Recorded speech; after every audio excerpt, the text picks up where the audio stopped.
I'm going to show you guys today how I paint a white rose, or a ghost rose as I like to call them. The first time I remember ever seeing a white rose was when I shared a post on Share Your Face Paint in 2019 by Francesca Fiorini, and she did this gorgeous white rose floral butterfly that just blew my mind, and I had to share it. Francie Faye is her Instagram tag, so please go follow her. I remember being so blown away by this and just had to try painting a white rose. So she was a huge inspiration back then, and I do want to give her credit because it's the first time I ever saw this ghosty white rose done. So I'm going to show you how I paint a white rose, and I hope it is very, very helpful. And don't forget to go follow Share Your Face Paint. I started it a few years ago, and I share all sorts of inspirational face painting artists from around the world. It's a great place to go get inspiration, and I use it as a catalog of all my favorite designs. So please go follow it and Arielpaints on Instagram. All right, now let's get into it. I'm going to start by activating my white and get a nice creamy consistency of white on my cake and ready to go, because this technique that I'm going to use to do the white rose is a double dipped technique, and I need two different variations of white to do this. I need a creamy mix of white already on my cake, and then I need a more watered down version of white that I'm going to prepare next. So I am using a 5/8 angled brush from the face painting shop to do this. It's going to be easier to activate with a larger brush because I have more surface area and more water that I'm able to get onto the cake. So now I have this nice pile of creamy, thick white activated on my cake. So next what I'm going to do is take a spare lid that I've already done this on, as you can see. I used this before. And then I'm going to dip my brush back in my water jar and get a healthy amount of water to the point where it's dripping off of my brush. And I'm going to create another pile of white to pull from that is very, very runny. So I want this white to be almost translucent, and I have a little bit too much paint on my brush, so I'm actually going to clean out my brush a little bit so that I have less paint to water ratio, because I want this to be wetter. So now I have two piles of white, a creamy, creamy thick version of activated white and a very wet, watered down version of white.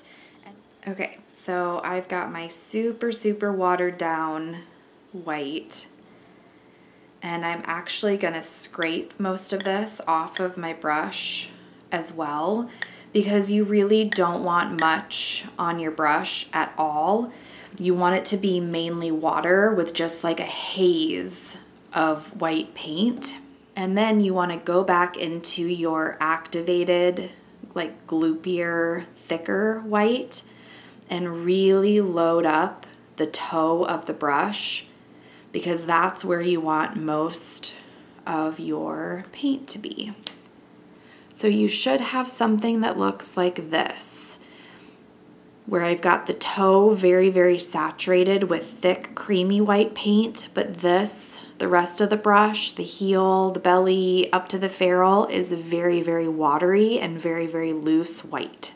So now I'm just gonna go ahead and paint a rose like I normally would, and I'm going to get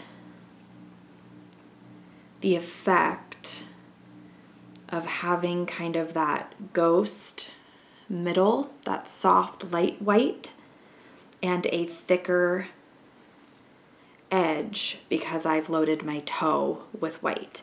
Now I'm going to continue to dip back into that creamy white as I go. I'm not dipping back into the water at all. Just back into my creamy white paint over and over again.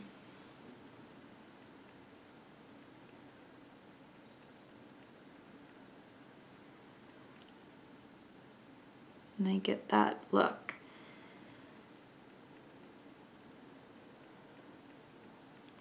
So now what I want to do is actually wash out my brush a little bit. Make sure I get the core of my brush back to that watery white again. And then repeat. So I'm going to go back into my creamy white with just the toe. And if you prepare your white ahead of time and have a little pile sitting there, this is going to be a lot easier to do. If you don't do that, it is going to be a little harder.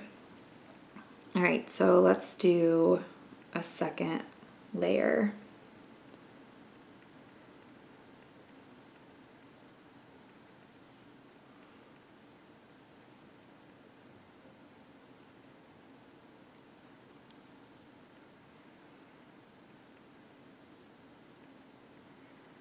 I'm going back into my white again.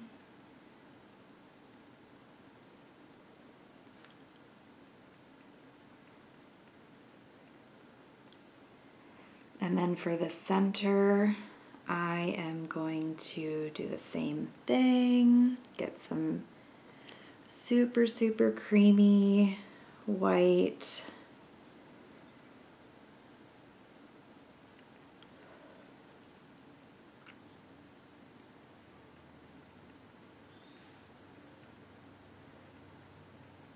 I'm going to wash out my brush again so that I clean it out of too much paint, because that's kind of your nemesis here, is just having too much paint on your brush. It's a really fine line of having just a haze of that really thin white paint and then having the toe saturated in white. So it's not the easiest thing to paint, but it's very elegant and pretty. All right, let's see how this goes. So there's the center, and then we'll do a couple loops. And there we have a white rose. Now let's grab a dagger brush and do the same thing. So I've just dipped my dagger brush in water, and I'm going to saturate it in my watery paint first, and then I'm going to scrape it so that I don't have too much. I am going to take my 3/4 and I'm going to activate a pile of white paint again so that I have paint sitting there that is nice and creamy and thick and ready to go.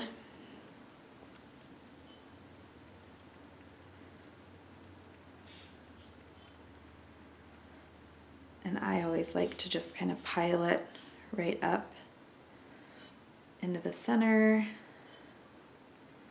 And you can kind of squeeze it out of the brush because we're not really going to use it in the brush. We want it piled in the center. So I've got my dagger brush, and you can test it if you want. See how it's like, it's funny because it's the consistency that you don't want normally is what you want when you're doing this white rose. So it's kind of, I don't know if the camera will pick that up, it's kind of bubbly and translucent and just way too much water. I think it looks brighter on camera than it does in person. That's the consistency that you want to even have like water dripping off my brush. So I am now going to dip the toe of this right into my creamy white. Get back into the camera, and let's do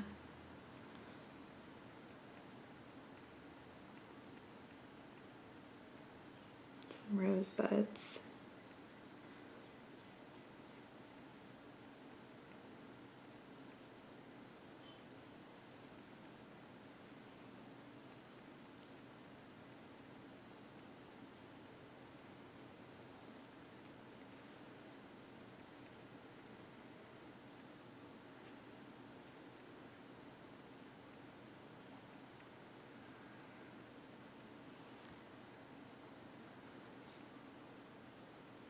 I'm going to do a leaf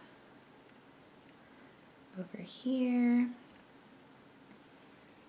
back into my water, and just make sure to clean some of that out so I don't have too much paint. Then back into my creamy white. Let's do another rosebud here. I'm going to let it dry this time because I feel like that one ran together a little bit. And while that dries, do a couple more leaves.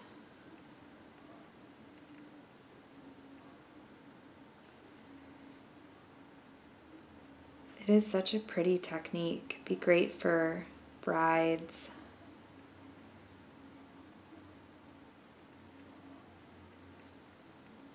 I don't see a lot of wedding face painting done in the States, but I do see it done in other countries.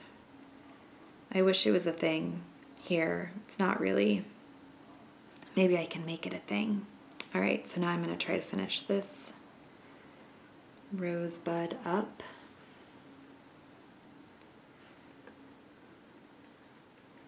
One of the keys, I think, is to continually wash out your brush and get it watery again and start over, because it's such a specific consistency that you want.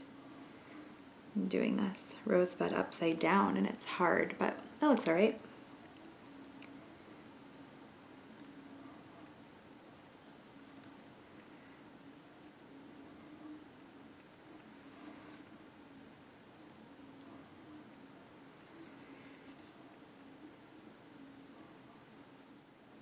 Do a big leaf coming over on this side.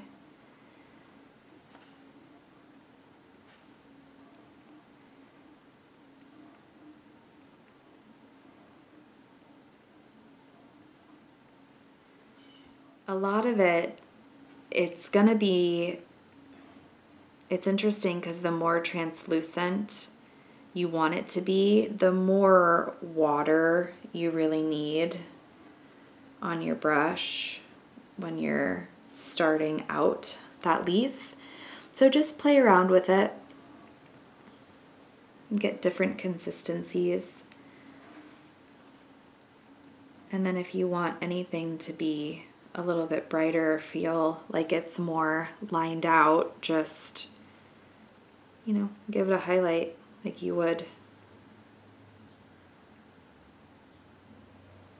with your other paint.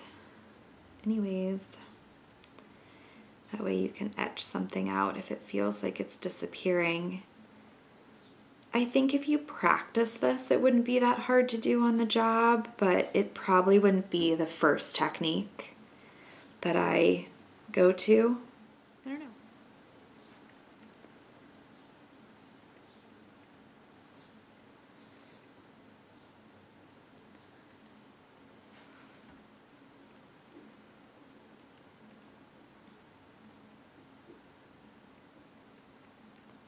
If you guys aren't using dagger brushes, man, go buy one. This is the 1/4 inch from the face painting shop, one of my favorite brushes.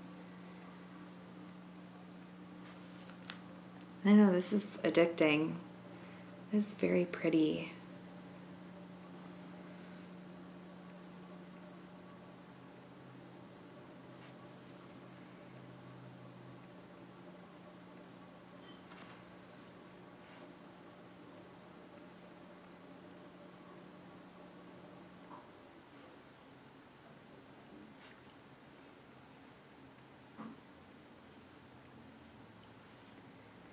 This would be so pretty on the shoulder or décolletage of a bride. Nice pure white.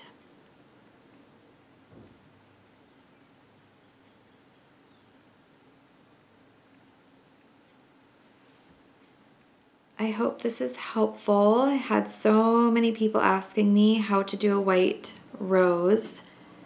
I am not sure how other artists are doing them or if there's another technique for doing white roses, but this is how I do mine.